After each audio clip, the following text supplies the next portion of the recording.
The next concept which we are going to cover in the Microsoft Word 2013 is the formatting of text. Now, in order to formulate your document or into make your document into a presentable form, you need to format the text or the paragraph, whatever is there in a document. So, in order to understand like how to format your document or the available data, we will understand by the very first concept of its understanding the fonts, like how many fonts we have in the Word document that can be used in order to format our document. Fonts are broadly classified into serif and sans serif fonts.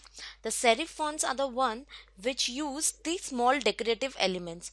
For example, we will see like what all the serif fonts and what all the sans serif fonts.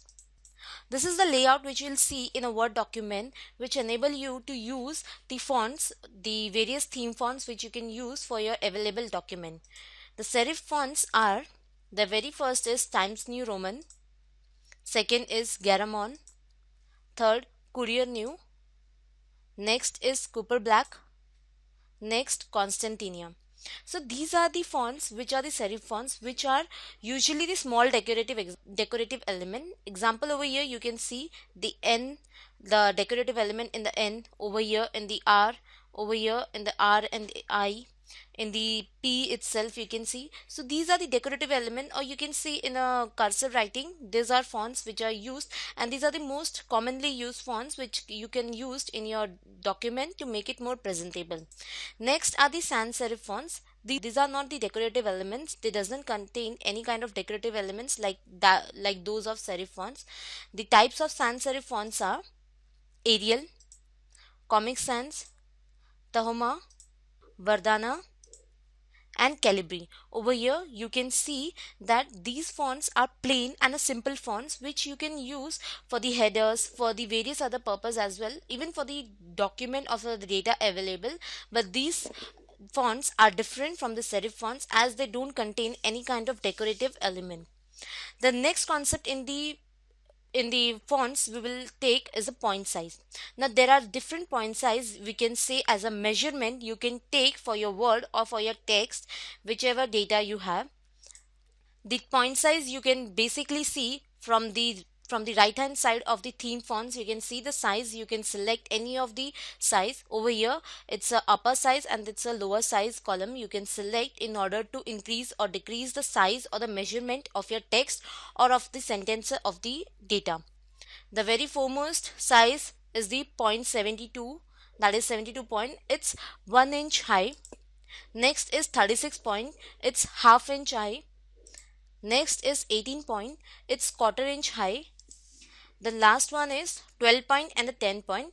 These are the most commonly body size font which is used basically to represent the data or the material which you have in the Word document. So the 12 point and the 10 point is basically commonly used by everyone in order to represent the data.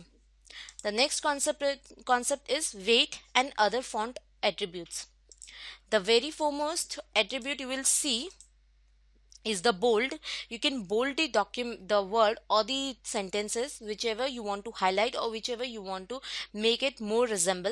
Like over here you can see the bold column.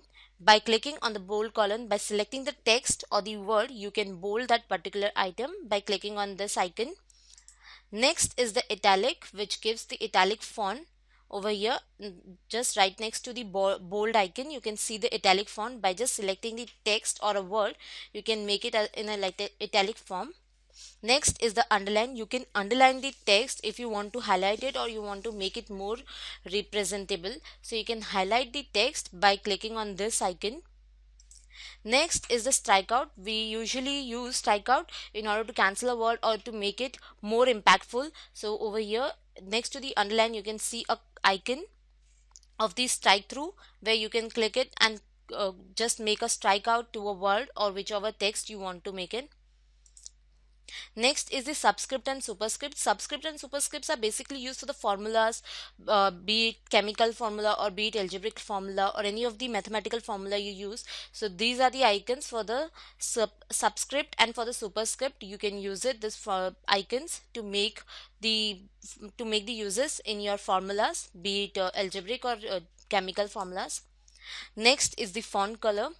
The font color, you can select it from here. Over here, if you will see that there are various font colors you can select, be it any of the color, and there are many other choices you can get to make your text or word more colorful.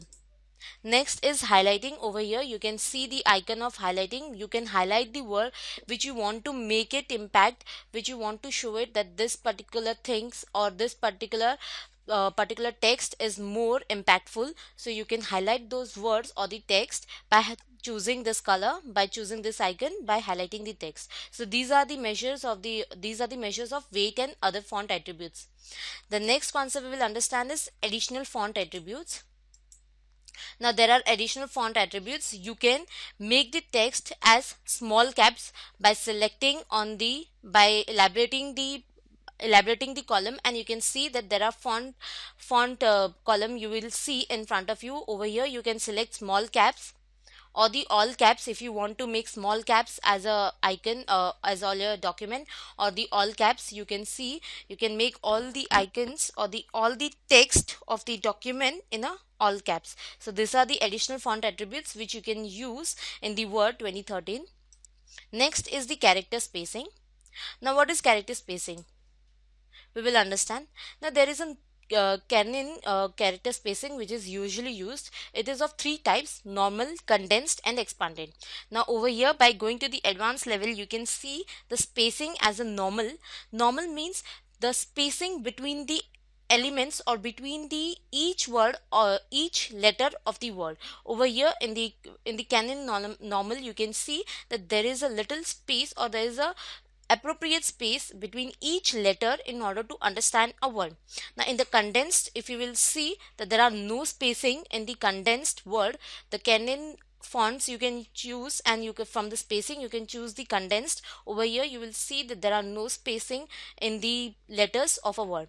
Next is the expanded Canon. Over here in the expanded Canon you can see that there are much space between the letters of the word.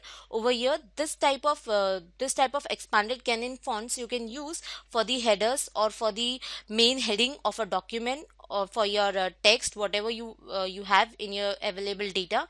So this kind of character spacing you can use for your available data. Next is the text effects. Now the text effects, you will see that there are various text effects available. The very foremost is the outline. You can outline the border or the outline the word by choosing the color. Over here you'll get the various color choices. You can outline, like over here you can see that the text has been outlined with a red color. The font color was in green, but it has outlined its color with a red. So this effect you can use it to give a more impact to your data or to your text. Next is the shadow. Over here you will see a shadow effect in the text, or overall in the data you can give a shadow effect. Next is the reflection. Over here you can see a half reflection. There will be a fully reflection column 2 which you can select by giving the reflection effect as well to your word or to your data.